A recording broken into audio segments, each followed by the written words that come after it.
बड़ी खबर यहां पर यह आई है कि पार्लियामेंट्री पैनल ने यूपीएससी को कहा है कि ये जो साइकिल है वो बहुत ज्यादा लंबी है, कोई भी एग्जाम 6 महीने से ज्यादा का नहीं होना चाहिए। तो यहां पर बहुत सारी ऐसी चीजें बोली गई हैं जो कि यूपीएससी एस्पिरेंट्स के बेनिफिट के लिए है, आपको इसके बारे में डेफिनेटली पता होना चाहिए। तो चलिए शुरुआत करते हैं और सबसे पहले देखते हैं एग्जैक्टली हुआ क्या है। पहले तो मैं आपको ये बता दूं कि हमारे देश के अंदर जो पार्लियामेंट है उसके अंदर आपने देखा होगा कई सारे कमिटीज होते हैं, फाइनेंशियल कमिटीज होती हैं, स्टैंडिंग कमिटीज होती हैं, एडहॉक कमिटीज होती हैं। एडहॉक बेसिकली क्या होता है, समय समय पर जब जरूरत पड़ता है तो कुछ कमिटीज को क्रिएट किया जाता है। एडमिनिस्ट्रेटिव कमिटीज होती हैं, लेकिन मैं यहां पर बात कर रहा हूं पार्लियामेंट्री स्टैंडिंग कमिटीज के बारे में। डिपार्टमेंटल रिलेटेड जो स्टैंडिंग कमिटीज होती हैं, जैसे रेलवे को लेकर एक यहां पर एक कमिटी होती है जिसके अंदर ऑपोजिशन के मेंबर और जो रूलिंग पार्टी के मेंबर्स हैं वो होते हैं और अलग अलग प्रकार के सजेशन देते हैं और बहुत ज्यादा सीरियस लिया जाता है उसको। हेल्थ हो गया इसको लेकर। उसी प्रकार से यहां पर एक और कमिटी है जिसका नाम है standing committee on personnel public grievances law and justice. ये कमिटी क्या करती है, अगेन यूपीएससी को, जो कि रिक्रूटमेंट बॉडी है जो अलग अलग आईएएस आईपीएस और इन सबको रिक्रूट करती है, उनके लिए कई सारे रिकमेंडेशंस देती है। तो उन्होंने यहां पर एक रिपोर्ट जारी किया है और यह कहा है कि जो अभी 15 महीने का पूरा लॉन्ग प्रोसेस है रिक्रूटमेंट का सिविल सर्विसेज एग्जामिनेशन को लेकर, ये बहुत ज्यादा फिजिकल और मेंटल हेल्थ जो है इंपैक्ट करता है एस्पिरेंट्स के ऊपर और कहीं ना कहीं इसको हमें रिड्यूस करने की जरूरत है। और इसके साथ साथ रिपोर्ट के अंदर यह भी कहा गया है कि आखिर क्या कारण है कि सिविल सर्विसेज एग्जाम में इतने सारे बच्चे फॉर्म भरते हैं और मुश्किल से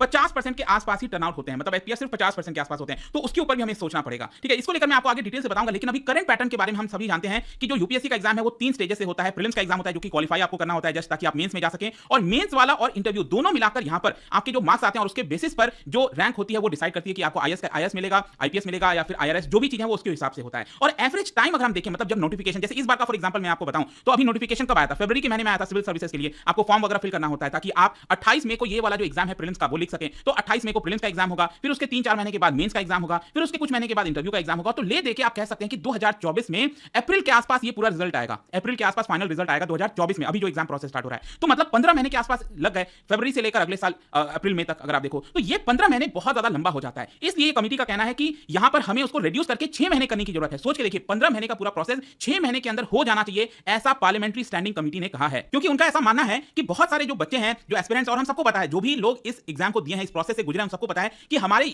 यूथ का जो एक इंपॉर्टेंट समय होता है, जब हमारे पास सबसे ज्यादा एनर्जी होती है, तो काफी सारा टाइम हमारा, क्योंकि आप समझिए लाखों बच्चे ये एग्जाम बैठते हैं लिखने और मुश्किल से 1000 के आसपास पूरा सेलेक्ट हो पाते हैं। और उसमें भी अगर आप जनरल कैटेगरी के हो तो टॉप 80-90 में आना पड़ेगा ताकि आईएएस मिल सके, उसके बाद टॉप में आना पड़ेगा ताकि आईपीएस मिल सके, फिर यहां पर आईएफएस, और इस तरह से होता है, राइट। तो यहां पर क्या है ना कि बहुत सारे बच्चों का एग्जाम क्रैक ही नहीं हो पाता। मैं खुद जानता हूं कि यहां पर अभी भी कुछ ऐसे एस्पिरेंट्स हैं जो 8 साल 10 साल इतने सालों से तैयारी कर रहे हैं, अपना पूरा समय उन्होंने यहां पर इस एग्जाम में दे दिया है, लेकिन उसको क्रैक नहीं कर पाए हैं। और इसी की वजह से ये जो कमिटी है, स्टैंडिंग कमिटी है, उन्होंने रिकमेंड किया है यूपीएससी को, यूनियन पब्लिक सर्विस कमीशन को, जो एग्जाम कंडक्ट कराती है, कि आप कुछ ऐसे कदम लीजिए ताकि जो रिक्रूटमेंट का साइकिल है उसको यहां पर कम किया जाए विदाउट कॉम्प्रोमाइजिंग द क्वालिटी। ये भी बोला गया है कि जो क्वालिटी समय मेंटेन होती है उसको विदाउट कॉम्प्रोमाइज करते हुए ऐसा होना चाहिए। फिर इसके साथ साथ एक और जो लो टर्नआउट को लेकर बोला गया, देखिए यूपीएससी के लिए जैसा मैंने बताया ये बहुत सारे एग्जाम कंडक्ट कराती है। तो यहां पर एग्जांपल के तौर पर बताया गया कि 32 लाख कैंडिडेट्स अपीयर किए थे एग्जाम में 2022 में, 32 लाख एग्जामिनेशन जो है अप्लाई किए थे, सॉरी 32 लाख बच्चों ने अप्लाई किया था कि हम यूपीएससी के द्वारा जो एग्जाम कंडक्ट कराए जाते हैं उसमें बैठेंगे, और मुश्किल से अपीयर कितना किए, सिर्फ 52% के आसपास, 16,82,000 लाख कैंडिडेट्स ने एक्चुअल में एग्जाम लिखा। अगर मैं आपको सिविल सर्विसेज एग्जाम की बात करूं तो आप देख सकते हो कि 11.5 लाख कैंडिडेट्स ने सिविल सर्विसेज एग्जामिनेशन का फॉर्म भरा था 2022 में, लेकिन कितने यहां पर अपीयर हुए एक्चुअल प्रीलिम्स में, सिर्फ 5,73,000। तो क्वेश्चन ये आता है कि आखिरकार इतने अप्लाई करते हैं, लेकिन जब एग्जाम का एक्चुअल डेट आता है तो इतने कम क्यों हो जाते हैं। चलो मान सकते हैं कि 20%, 10%, 15%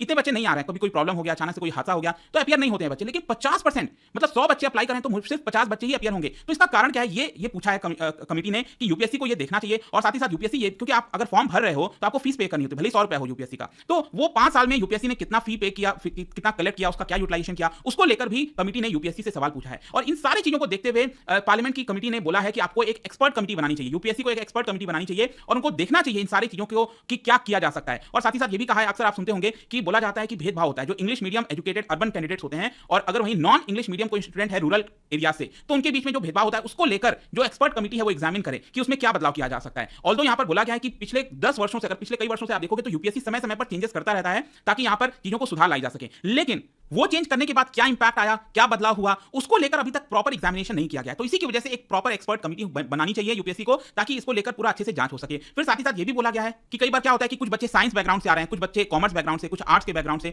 तो सभी का लेवल प्लेइंग फील्ड क्या एक है कि नहीं है। कोई अगर दूसरे बैकग्राउंड से आ रहा है क्या उसको एडवांटेज होता है यूपीएससी के सिविल सर्विस एग्जामिनेशन में, उसको लेकर भी कमिटी को जांच करनी चाहिए कि कैसे लेवल प्लेइंग फील्ड सभी के लिए सेम बनाया जा सकता है। और जैसा कमिटी कहती है उसके बाद यूपीएससी को इसको इंप्लीमेंट भी करना चाहिए। फिर जो एक और बड़ा मुद्दा था आंसर की को लेकर, देखो क्या होता है कि अभी जो 28 मई को यूपीएससी प्रीलिम्स का एग्जाम होगा, आप सबको पता है कि यूपीएससी प्रीलिम्स का एग्जाम हो गया और जैसे ही एग्जाम होता है आपने देखा होगा कि हर जगह आंसर की को लेकर बहुत ज्यादा बहस छिड़ती है। किसी इंस्टीट्यूट का कहना होता है कि देखो इसका आंसर ए होगा, किसी का कहना नहीं ए नहीं होगा, बी होगा, किसी का कहना सी होगा। तो इतना ज्यादा यहां पर जो है आपको कॉन्फ्लिक्ट देखने को मिलता है। तो कई बार क्या होता है कि यहां पर आंसर की जो है वो यूपीएससी अपना ऑफिशियल आंसर की प्रीलिम्स के बाद नहीं निकालती। जब पूरा फाइनल रिजल्ट आ जाता है आपको पता है उसके बाद आंसर की आता है, एक साल के बाद आंसर की आता है। तो क्या है कि एक बार जब एग्जाम का प्रोसेस खत्म हो गया और मान लो यूपीएससी ने गलत आंसर की जारी की, किसी क्वेश्चन का गलत आंसर किया है, तो उस केस में क्या होगा? फिर कैंडिडेट्स, आपको पता ही है प्रीलिम्स में अब 0.2 मार्क्स से आपका रह जाता है, 0.5 मार्क्स से आपका रह जाता है। तो उन बच्चों का क्या होगा जिनका सिलेक्शन एक्चुअल में होना चाहिए था लेकिन गलत आंसर की वजह से, क्योंकि आंसर की गलत थी इसकी वजह से यहां पर गलत चीजें हो गई। तो इसके लिए यहां पर क्या है कि कमीशन का यह कहना है कि आप प्रीलिम्स के बाद ही आंसर को निकालने की कोशिश करिए। देखो ये सब सजेशन है, ये जरूरी नहीं है कि यूपीएससी इसको मानेगा, क्योंकि यहां पर अगर मान लीजिए जैसे प्रीलिम्स का एग्जाम हुआ और आंसर की आ गया, उस केस में यहां पर फिर आप कंटेस्ट कर सकते हो ना, बोल सकते हो यूपीएससी को देखो इसका आंसर ये नहीं है, आप जो कह रहे हो वो उसका आंसर दूसरा होगा।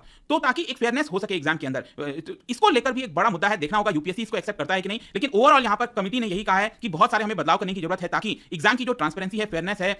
ये सारी चीजें मेंटेन हो सके।